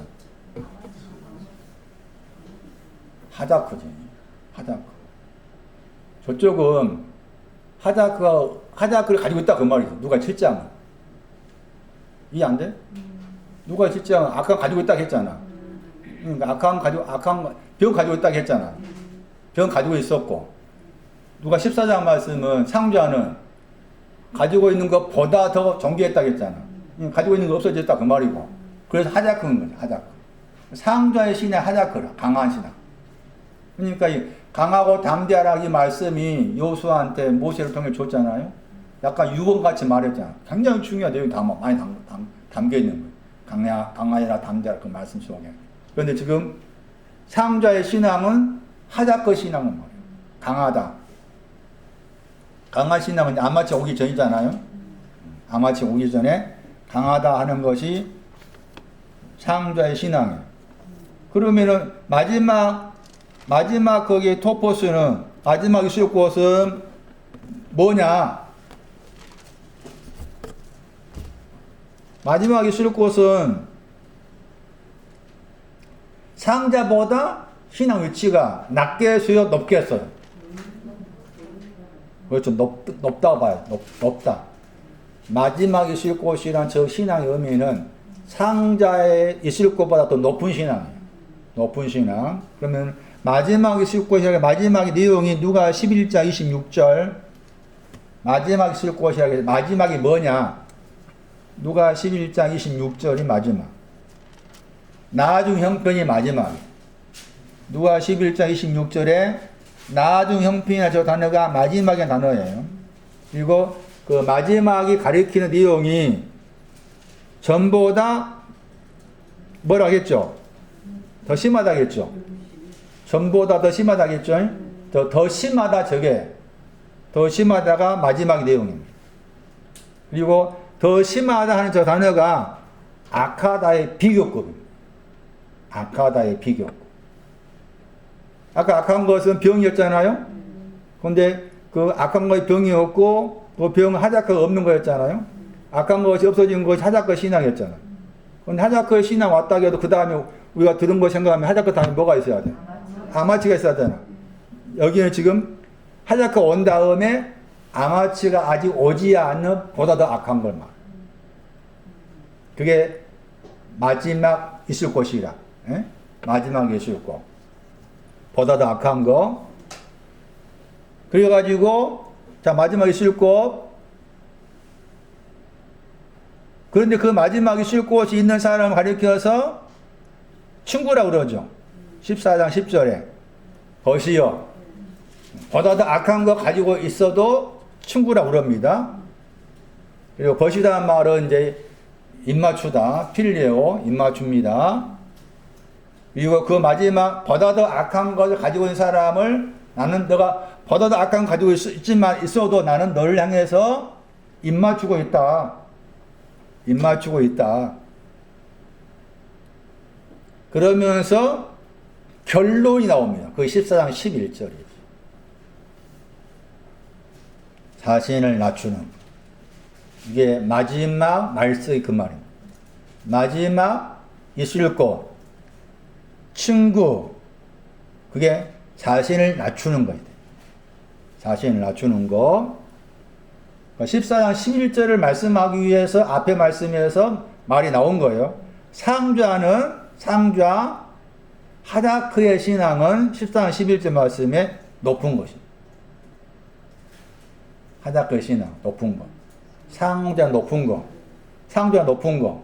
높은 것이 있으면 어떻게 해야 돼? 낮아져야 되잖아. 낮아진 것이 마지막 말석. 마지막 토포스. 낮아졌잖아? 낮아졌으면 그 다음에 뭘 하겠어요? 높아진다. 그러니까 14장 11절 말씀은 처음에는 높아진 거 있어야 되잖아. 당연히. 그 높아진 것이 상좌. 이 되시죠? 상좌가 된 사람은 낮아져야 돼. 마지막 이슈 가야 된다. 그 말이지. 그 마지막에 내려간 사람은 이제 올라가야 되죠. 높아진다고 했잖아? 그 높아진 것이 10절 말씀에 더 높이, 네? 더 높이, 그 다음에 올라앉으라. 더 높이 올라앉으라 하는 것이 14장 11절 말씀에 높아지다의 내용입니다. 높아지다의 내용. 14장 11절을 말씀하기 위해서 지금 혼인잔치와 연관해서 하신 말씀입니다. 혼인잔치와 관계에서는 두 가지 있을 곳이 있었다. 상좌 있을 곳, 마지막 있을 곳. 상좌 있을 곳은 높아진 쪽에 속한다. 마지막 있을 곳은 낮아진 쪽에 속한다. 낮아져야만이 높아진다 했을 때 그 높아지는 것은 보다 더 높다. 비교급으로 높다가 뜻이 있는데 높은 것보다 더 높다. 그래서 보다 더 높은 곳에 올라앉으라 했잖아. 저 올라앉으라가 향하여 더하기 올라가다의 합성어라. 올라앉으라 저 단어가 향하여 올라가다 했는데 향하여란 그 대상이 아버지. 아버지를 향해서 올라오너라. 그러니까 올라앉으라 그 말은 이제 아버지와 내가 하나 되는 거죠. 올라앉으란 말. 그래서 이게 향하여 더하기 올라가다 합성을 하겠잖아요. 이게 분리하면은 요한복음 10장 17절. 요한복음 10장 17절. 거기에 아버지를 향해서 올라가노라. 그 말 나와. 예수님께서. 내가 아버지 향해서 올라가노라. 너희 아버지, 너희 하나님 올라가노라. 그 말 나와. 그러니까 향하여서 올라앉으라 그 말은 아버지와 하나됨. 그런 의미로 말한 거예요. 낮아져야만이 그렇게 되는 거예요. 그래서 14장 11절 말씀이 지금 말씀드린 높인다 내용도 들어있고, 높인 다음에 낮추어지는 거, 낮추어진 다음에 올라가는 거, 그런 내용을 담고 있는데, 있을 곳이라는 단어가 이와 같이 두 번 나와 있는 거죠. 마지막 한 번이라는 말은 제가 준비한 내용 가운데 있을 곳이라는 그 단어가 나와 있는 내용이 다른데 많이 있지만 제가 줄여서 말했을 때 기도에 대해서 누가 11장 1절 기도와 관계에서 토포스가 나옵니다. 그러니까 기도라는 것은 있을 곳 안에서 하는 거예요. 기도라는 것은 있을 곳 안에서. 그러니까 사관 안에서는 6월절과 관계된 신앙 안에서는 기도가 아니다 그 말이에요. 누가 11절 1절 말씀에 있을 곳 안에서 기도한다. 그러면 지금 생각한 거 따진다면은, 지금 누가 14절 생각한다면은, 있을 곳 안에서 기도한다고 했을 때, 상자 안에서 기도한다. 마지막 토포스 있을 곳 안에서 기도한다. 이렇게 생각할 수가 있잖아요. 근데 거기에서 가로 열고 또, 한 단어가 나오잖아. 어떤이라는 단어가 나와. 어떤. 따지면은, 거기 어떤이나 그 단어 때문에 있을 곳은 마지막 있을 곳이다. 마지막 있을 곳 안에서 기도한다. 누가 11절 1절 말씀에 기도와 관계에서도 있을 곳을 말한다. 이거 제가 다음 주에서 설명을 드리도록 하겠습니다. 오늘 말씀을 요약하면은 아가서 1장 2절 말씀이 굉장히 중요한 구절이었다. 다이 그러면은 사랑을 말한다. 그 사랑은 식지 않다. 계속 끓어있는 사랑이다. 어떤 사랑이냐? 포도주보다 더 포도주에서 나온 사랑. 포도주는 혼인잔치. 그럼 포도주 혼인잔치면은 지금 여기 누가 14일 생각한다면은 혼인잔치 안에 토포에서가 있었잖아요. 그렇죠? 토포에서 있었잖아. 상자 있을 거. 마지막 있을 거 있었잖아요. 그게 지금 포도주의 튼튼한 다 들어있는 거지. 거기에서 나온 사랑이니까 누가 십상을 생각한다면은 더 높은 곳에 앉아 있어라. 그거 되는 거죠. 더 높은 곳에 앉아 있어라 하는 것이 아가 1장 2절 말씀의 사랑. 그래서 침소. 사랑과 침소가 같은 이치로 봐야 되고, 거의 다윗이라는 이름이 가지고 있는 사랑의 의미다. 왜 다윗 성이냐? 왜 다윗 성에서 나셨느냐? 그 말이 의미. 3회로 5장 가가지고 생각하셔야 되고. 왜 사관이 있을 곳이 없느냐? 왜 왜 사관이 아닌 구유에만 있을 곳이 있느냐? 상자도 있고 구유 안에, 마지막 있을 곳도 구유 안에 있고, 기도 있을 곳도 구유 안에 있고. 왜 그러느냐? 그래서 구유가 중요하다. 다음 주에 구유를 설명할 거고, 여기 한 가지 덧붙여서 설명하면은, 누가 2장 7절 말씀에 우리 번역은 빠져있지만, 3일째 복수가 나와. 그들이 나와. 근데 겉으로 봤을 때 지금 요셉하고 마리아 두 사람 뿐이에요. 그렇잖아요? 요셉과 마리아 두 사람 뿐이니까, 요셉과 마리아를 호칭하 부를 때 뭐로 부르겠어?